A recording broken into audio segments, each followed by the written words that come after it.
नमस्कार friend, good morning. सब आप सभी लोगों का मैं नीतीश कुमार साहनी बायोलॉजी क्लासेस में आपका स्वागत करता हूं। कल हम लोगों ने एक नया चैप्टर शुरू किया था बहुत उत्साह के साथ। तो इसके हम लोगों ने क्या पढ़ा, प्रोटीन के बारे में पढ़ा, कुछ अमीनो एसिड्स के बारे में पढ़ा। प्रोटीन बॉडी बिल्डिंग मटेरियल होती है, अमीनो एसिड क्या होते हैं, मोनोमर्स होते हैं प्रोटीन के। ये सब चीज़ें हमने देखी थी। हमारे बॉडी में 20 टाइप्स के अमीनो एसिड पाए जाते हैं जो कि क्या पार्टिसिपेट करते हैं प्रोटीन सिंथेसिस में। ठीक है, फिर उसके बाद हमने देखा था कि जो हमारे जो 20 टाइप के अमीनो एसिड पाए जाते हैं उनको क्या बोलते हैं, L alpha amino acid. L क्यों होता है, L refers to levorotatory, means light plane polarise light को वो लेफ्ट की तरफ डायरेक्शन में डेविएट कर देते हैं या मोड़ देते हैं। ठीक है, फिर उसके बाद अल्फा अमीनो एसिड क्यों बताया था, क्योंकि वो अल्फा कार्बन से एमीन ग्रुप जुड़े होते हैं।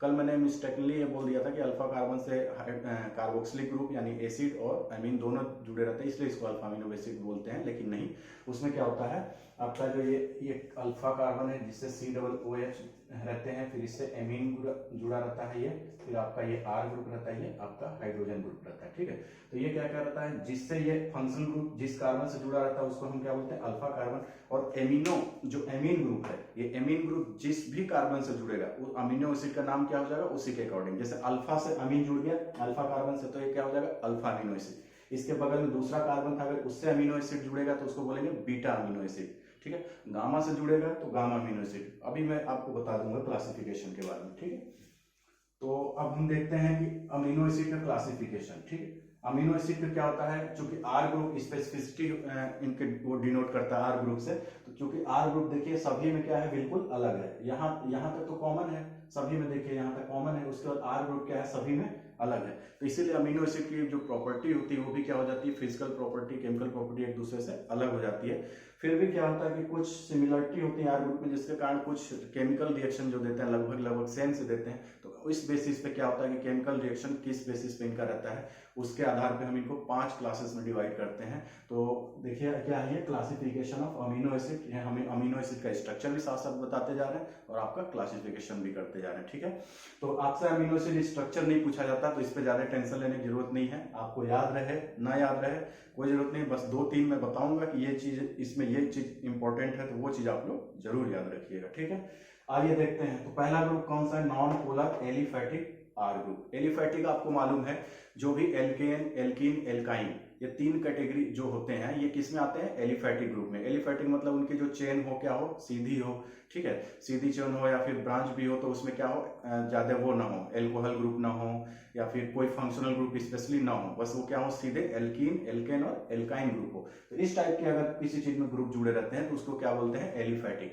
नॉन पोलर क्यों होते हैं, क्योंकि ये जनरली कोई इंपैक्ट नहीं डालते, कोई इफेक्ट नहीं डालते। जैसे हाइड्रोक्सिल ग्रुप क्या होता है, इलेक्ट्रॉन को अपनी तरफ अट्रैक्ट करता है। NH2 ग्रुप क्या होता है, इलेक्ट्रॉन को अपनी तरफ से रिपेल करता है। ठीक है, आपका और अदर ग्रुप है अपनी तरफ खींचते हैं, कोई इलेक्ट्रॉन को करते हैं। लेकिन ये एलिफैटिक जनरली उस पर कोई इंपैक्ट नहीं डालते हैं, या डालते हैं तो बहुत, उनके कंपैरिजन बहुत थोड़ा, इसलिए इनको बोलते हैं नॉन पोलर। क्योंकि अगर मान लीजिए इलेक्ट्रॉन को ये ग्रुप इतना ग्रुप क्या करता है, इलेक्ट्रॉन को इधर धकेलता, तो ये क्या हो जाता, स्लाइटली डेल्टा चार्ज हो जाता, ये स्लाइटली निगेटिव हो जाता। ठीक है, लेकिन ऐसा इसमें नहीं होता, इसलिए इसको बोलते हैं non polar aliphatic R group. ठीक है, आर ग्रुप मतलब ये 3 ये कॉमन रहेंगे, ये जो इतना चेंज होता है सभी में वो क्या है, अलग है। आइए देखते हैं पहला अमीनो एसिड क्या है, ग्लाइसिन। मैंने आपको बताया था कि अमीनो एसिड में एसिमेट्रिक कार्बन पाए जाते हैं। एसिमेट्रिक मतलब जिस कार्बन से चारों के चारों जो मॉलिक्यूल जुड़े हों वो क्या हो, अलग हों। लेकिन यहाँ पे देखिए आप लोग, यहाँ पे क्या है, हाइड्रोजन जुड़ा है, यहाँ भी हाइड्रोजन जुड़ा है, तो क्या ये एसिमेट्रिक कार्बन होगा, जी नहीं, बिल्कुल नहीं होगा। क्यों, क्योंकि इससे ये 2 ग्रुप तो अलग जुड़े हैं, लेकिन ये दोनों क्या हो जाते हैं, सेम ग्रुप हो जाते हैं। इसलिए क्या होगा, ये लाइट को रोटेट नहीं करा पाएगा। तो यहीं से आपको क्वेश्चन रेज आता है कि उस अमीनो एसिड का नाम बताइए जिसमें एसिमेट्रिक कार्बन नहीं पाया जाता। तो नाम क्या हो जाएगा, ग्लाइसिन। ये ग्लाइसिन कहां से ऑब्टेन किया जाता है, तो आप लोगों ने एक प्लांट का नाम पढ़ा होगा, ग्लाइसिन मैक्स, सोयाबीन। तो सोयाबीन में ये बहुतायत में पाया जाता है, बहुत अमाउंट में उसके प्रोटीन, सोयाबीन में प्रोटीन होती है, तो उसमें ये बहुत ज्यादा पाया जाता है, इसलिए उसका नाम होता है ग्लाइसिन मैक्स, और उसी के नाम पे इसका नाम क्या पड़ा है, ग्लाइसिन पड़ा है। राइट, अब देखिए इसमें क्या है, एसिमेट्रिक कार्बन नहीं है, प्लस ये क्या है, सबसे सिंपलेस्ट अमीनो एसिड। ये देखिए ये हाइड्रोजन ग्रुप, ये भी हाइड्रोजन ग्रुप, इसमें कुछ भी स्पेशल है ही नहीं है। ठीक है, ये सब में देखिए यहाँ मेथिल जुड़ गया, यहाँ ये रिंग जुड़ गया, यहाँ पे सल्फर जुड़ गया, यहाँ पे आइसो चेन बन गया है। ठीक है, इस टाइप की चीजें देखिए, यहाँ पे कुछ नहीं है। तो अगर क्वेश्चन पूछा जाए मोस्ट सिंपलेस्ट अमीनो एसिड, नाम क्या हो जाएगा, glycine. The amino acid which does not contain asymmetric carbon atom, that is glycine. फिर उसके बाद ग्लाइसिन मैक्स यानी सोयाबीन में कौन सा अमीनो एसिड पाया जाता है ज्यादा? ग्लाइसिन। ठीक है, 3 क्वेश्चन यहां से आपका रेज हो गया। फिर उसके बाद दूसरा आते हैं एलेनिन। ग्लाइसिन में क्या, इस हाइड्रोजन को हमने क्या कर दिया? रिप्लेस कर दिया, सब्स्टिट्यूट कर दिया, किसके द्वारा? मेथिल ग्रुप के द्वारा। वो किस में कन्वर्ट हो गया? एलेनिन। आपको देखो मेथिल क्या आता है? एलिफैटिक होता है, इसलिए किस कैटेगरी में रखे हैं? एलिफैटिक, आर ग्रुप में रखे। ठीक है, फिर उसके बाद देखिए यहाँ पे क्वेश्चन रेस किया जाता है। यहाँ पे आप लोगों ने देखा कि ये एसिमेट्रिक कार्बन होगा कि नहीं? पहले तो ये बताइए आप लोग, एक हाइड्रोजन यहाँ पे जोड़ना भूल गया, ये एसिमेट्रिक कार्बन होगा या नहीं होगा? सोच के बताइए। ये एसिमेट्रिक कार्बन होगा, क्यों? कि देखिए इस कार्बन से हाइड्रोजन जुड़ा है, फिर ये CH2 ग्रुप जुड़ा है, फिर इधर NH ग्रुप जुड़ा है और इधर क्या था? COOH। यानी चारों जो इससे मॉलिक्यूल या आइटम जुड़े हुए हैं वो चारों क्या है? एक दूसरे से अलग हुए, इसलिए ये कार्बन किस में आ जाएगा? आपका एसिमेट्रिक कार्बन के अंदर में आएगा, राइट। अब फिर दूसरा देखते हैं, यहाँ पे जो एमीन पाई जाती है वो एमीन नहीं होती है। एमीन को हमेशा किससे डिनोट करते हैं? NH2 से। क्या बोलते हैं? NH2 से। तो यहाँ पे एमीन नहीं पाई जाती है, यहाँ पे सेकेंडरी एमीन पाई जाती है। इसको हम क्या बोलते हैं? Secondary amine. देखिए जैसे मान लीजिए ये NH3 है, सबसे अमोनिया, ठीक है। अमोनिया में एक हाइड्रोजन हमने रिप्लेस किया, यहाँ पे क्या लगा दिया? मेथिल ग्रुप लगा दिया या कुछ भी लगा दिया, तो इसको क्या बोलेंगे? Primary amine, right. इसमें दूसरा हाइड्रोजन हमने निकाल दिया और उसके साथ क्या जोड़ दिया? मान लीजिए कोई और चीज जोड़ दिया, फिर एक मेथिल ग्रुप, तो इसको बोलेंगे सेकेंडरी एमीन। फिर इसके बाद क्या होगा? इसमें ये भी हाइड्रोजन रिप्लेस कर दिया, फिर यहाँ पे कुछ नया जोड़ दिया, तो इसको बोलेंगे टर्शियरी एमीन। तो ये यहाँ पे कौन सा एमीन है? सेकेंडरी एमीन है, क्योंकि NH, देखिए NH है, एक हाइड्रोजन एक नाइट्रोजन से ये जुड़ा हुआ है और दूसरे से ये ग्रुप जुड़ा हुआ है, ठीक है। तो ये सेकेंडरी एमीन। बाकी सभी में आप देखेंगे प्राइमरी एमीन पाई जाती है, NH2 NH2 NH2 हर जगह, लेकिन यहाँ पे सेकेंडरी एमीन, इसको आइमीन बोलते हैं। क्या बोलते हैं? आइमीन। तो ये क्वेश्चन आपसे रेज हो सकता है कि एक ऐसे अमीनो एसिड का नाम बताइए जिसमें कि सेकेंडरी एमीन पाई जाती है, दैट इज प्रोलीन। ऐसे अमीनो एसिड का नाम बताइए जिसमें क्या होता है? आपका एसिमेट्रिक कार्बन होता है, वो रिंग स्ट्रक्चर बनाता है, दैट इज प्रोलीन, ठीक है। ऐसे अमीनो एसिड का नाम बताइए जो क्या होता है? आपका आइमीन ग्रुप पाया जाता है, प्लस वो क्या होता है? एसिमेट्रिक भी होता है, दैट इज प्रोलीन, ठीक है। अब ये चीज याद रखिए, क्योंकि यहाँ पे रिंग बना हुआ है और रिंग बनने के कारण ये कार्बन क्या हो जाता है? लॉक हो जाता है। जैसे ये कर लीजिए, 2 हाथ है, ये दोनों क्या है? अलग अलग एटम से जुड़े हैं तो वो फ्री रहेंगे, लेकिन अगर किसी एक से जुड़ गए तो अब इसको ट्विस्ट करेंगे तो ऐसे क्या होगा? ये ट्विस्ट होगा? नहीं होगा, क्यों? ऐसे जाम हो गया। तो ये अमीनो एसिड क्या होता है? जैसे सभी के क्या होते हैं? ये इस पे रोटेट कर सकते हैं। ये जैसे है तो इस पे कोई एटम मान लीजिए 4 इधर लगा दिया, इधर इधर इधर 4 लगा दिए, तो ये क्या होगा? इजिली रोटेट कर सकते हैं। लेकिन ये दोनों चूंकि एक ही कार्बन से जुड़ गए हैं, इस तरह से रिंग बना दिए हैं, तो ये रोटेट ऐसे नहीं करेगा, बस इतना हल्का सा रोटेट करेगा। तो इसलिए जिस अमीनो एसिड, ये अमीनो एसिड जहां भी ज्यादा जिस प्रोटीन में पाए जाते हैं उसमें रोटेशन उस प्रोटीन में कम होता है, और वो प्रोटीन क्या होती है? रिजिड होती है। वो क्या होता है? इलास्टिसिटी उसमें क्या हो जाती है? कम हो जाती है, ठीक है। तो ये क्वेश्चन आपसे नहीं पूछा जाता, लेकिन आप इसको जानते रहिए। फिर उसके बाद थर्ड अपना आता है वैलिन। वैलिन में देखिए क्या होता है? यहाँ पे CH3 ग्रुप था, CH3 ग्रुप में से हटा के 2 ये कर दिया, मेथिल ग्रुप डाल दिया। फिर उसके बाद ल्यूसीन हो गया, फिर आइसोल्यूसीन हो गया, फिर मेथियोनिन। आप क्वेश्चन आपको यहां से पूछा जाता है, ठीक है। इस बोर्ड में से 3 में से क्वेश्चन पूछा जाता है। पहला ग्लाइसिन, दूसरा प्रोलीन और तीसरा मेथियोनिन। मेथियोनिन में क्या पूछा जाता है? मेथियोनिन में क्वेश्चन पूछा जाता है, यहां से पूछते हैं कि कौन सा ऐसा अमीनो एसिड है जिसके अंदर क्या पाया जाता है? आपका सल्फर पाया जाता है। तो सल्फर किस में पाया जाता है? मेथियोनिन में। और आपको ये चीज मालूम होना चाहिए कि जो हमारी केराटिन प्रोटीन होती है, केराटिन प्रोटीन में क्या पाया जाता है? सल्फर पाया जाता है। जैसे हेयर भी क्या है? केराटिन प्रोटीन से बनी है। नेल किससे बनी होती है? केराटिन प्रोटीन से बनी होती है। स्किन, इसमें क्या पाया जाता है? केराटिन प्रोटीन पाया जाता है। इसका मतलब नेल, हेयर या स्किन जो होती है उसके अंदर कौन सा अमीनो एसिड अच्छे से पाया जाता है ज्यादा अमाउंट में? तो that is methionine, sulphur containing amino acid. ये एग्जाम में बहुत पूछा है, इसको अच्छे से रट लीजिएगा। स्ट्रक्चर रटने की मैं फिर से बता रहा हूँ जरूरत नहीं है। आपको जरूरत क्या है? यहाँ सल्फर याद रखने की जरूरत है, यहाँ रिंग याद रखने की जरूरत है, यहाँ सेकेंडरी अमीन रखने की जरूरत है, यहाँ पे सिंपलेस्ट अमीनो एसिड और नॉन सिमेट्रिक कार्बन याद रखने की जरूरत है, ठीक है। आइए चलिए नेक्स्ट देखते हैं।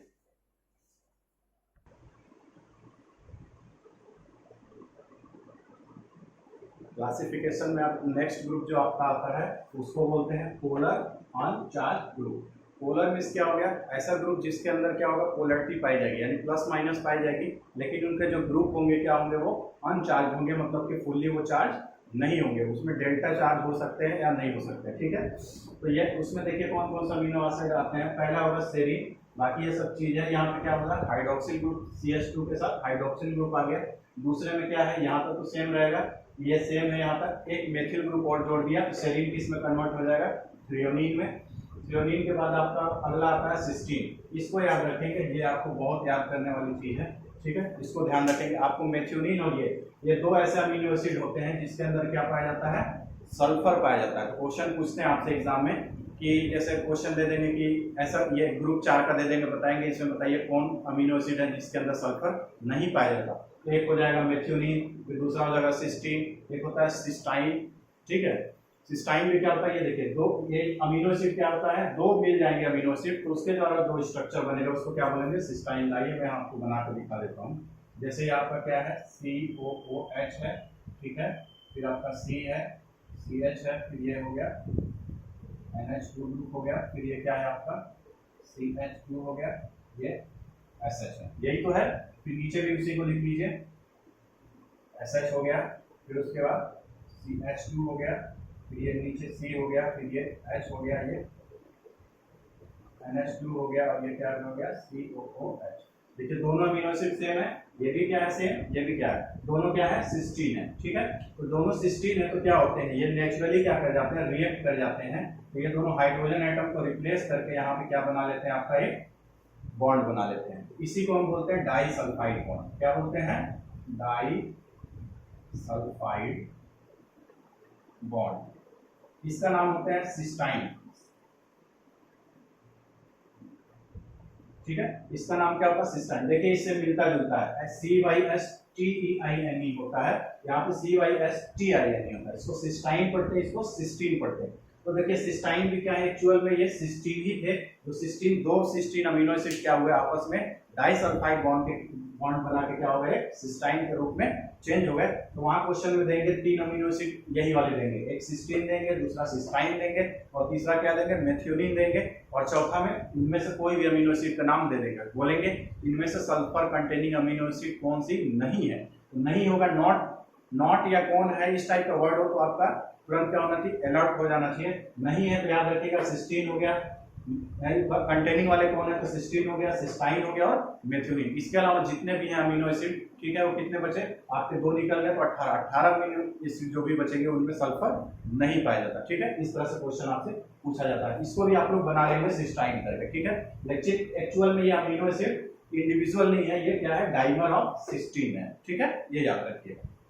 आइए फिर उसके बाद क्या होता है, एस्पैरेजिन। एस्पैरेजिन में क्या, यहाँ पे CH2OH था। ठीक है, तो क्या कर दिया, यहाँ पे CH2 के साथ ये ग्रुप डाल दिया, COONH2। ठीक है, ये वाला ग्रुप डाल दिया तो किसमें कन्वर्ट हो गया, एस्पैरेजिन में। तो यहाँ पे एक क्वेश्चन आपसे पूछ सकता है, इसमें एक्स्ट्रा एमीन ग्रुप पाया जाता है। एक्स्ट्रा एमीन ग्रुप यहाँ पे NH2 होगा।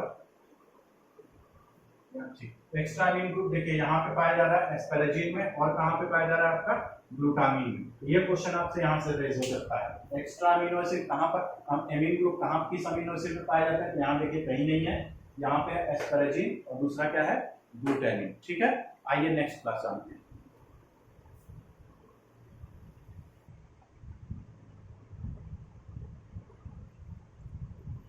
अब हम लोग अमीनो एसिड का थर्ड ग्रुप देखेंगे। थर्ड ग्रुप में जो अमीनो एसिड पाए जाते हैं उनको हम बोलते हैं aromatic amino acid. Aromatic amino acid में आपको तीनों अमीनो एसिड याद रखने हैं, क्योंकि जनरली क्वेश्चन पूछा जाता है इनमें से कौन सा अमीनो एसिड क्या है, एरोमेटिक है। एरोमेटिक मतलब उनके अंदर रिंग क्या होगी, है डेफिनेटली पाई जाएगी बेंजीन रिंग, तभी वो क्या हो जाते हैं, एरोमेटिक माने जाते हैं। ठीक है, तो देखिए एरोमेटिक में सिंपल क्या है, यहाँ पे है आपका बेंजीन रिंग है, यहाँ पे बेंजीन रिंग के साथ क्या जोड़ दिया है, OH ग्रुप जोड़ दिया है, और यहाँ पे जो ये CH2 के साथ ये जो इतना ग्रुप जुड़ा हुआ है यहाँ से यहाँ तक, इसको बोलते हैं इंडोल रिंग। क्या बोलते हैं, इंडोल रिंग। तो क्वेश्चन आपको पूछते हैं किस अमीनो एसिड में इंडोल रिंग पाया जाता है, तो किसमें पाया जाता है, ये आपका ट्रिप्टोफैन में। ट्रिप्टोफैन जो होता है इसको बोलते हैं most complex amino acid, most complex amino acid.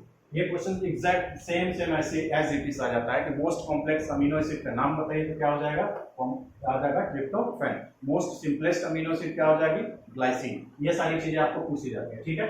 फेनी ले लेंगे, टायरोसिन। टायरोसिन देखिए इंपॉर्टेंट क्या है इसमें, टायरोसिन आपकी जो पाई जाती है, बहुत सारे जो एंजाइमेटिक एंजाइम्स पाए जाते हैं, बहुत सारे एंजाइम्स में क्या होते हैं, इनका मतलब बहुत बड़ा रोल होता है, मतलब फंक्शनल ग्रुप एंजाइम के जो होते हैं या एक्टिव साइट्स होते हैं, वहां पे इनका बहुत ज्यादा पाए जाते हैं। जो एंजाइम्स में एक्टिव, जब एंजाइम पढ़ाएंगे तो बताएंगे हम एक्टिव साइट्स क्या होते हैं। तो एक्टिव साइट्स में क्या होता है, टायरोसिन बहुत पाया जाता है। इसके अलावा टायरोसिन कुछ हार्मोन्स वगैरह में भी सिंथेसिस होती है, वहां भी इनका क्या होता है, आपको फर्दर क्लासेस बताएंगे तो उनमें भी यहाँ पे इनका क्या होता है, यूटिलाइजेशन होता है, ठीक है। उसके अलावा तीनों क्या है, आपका एरोमेटिक अमीनो एसिड है।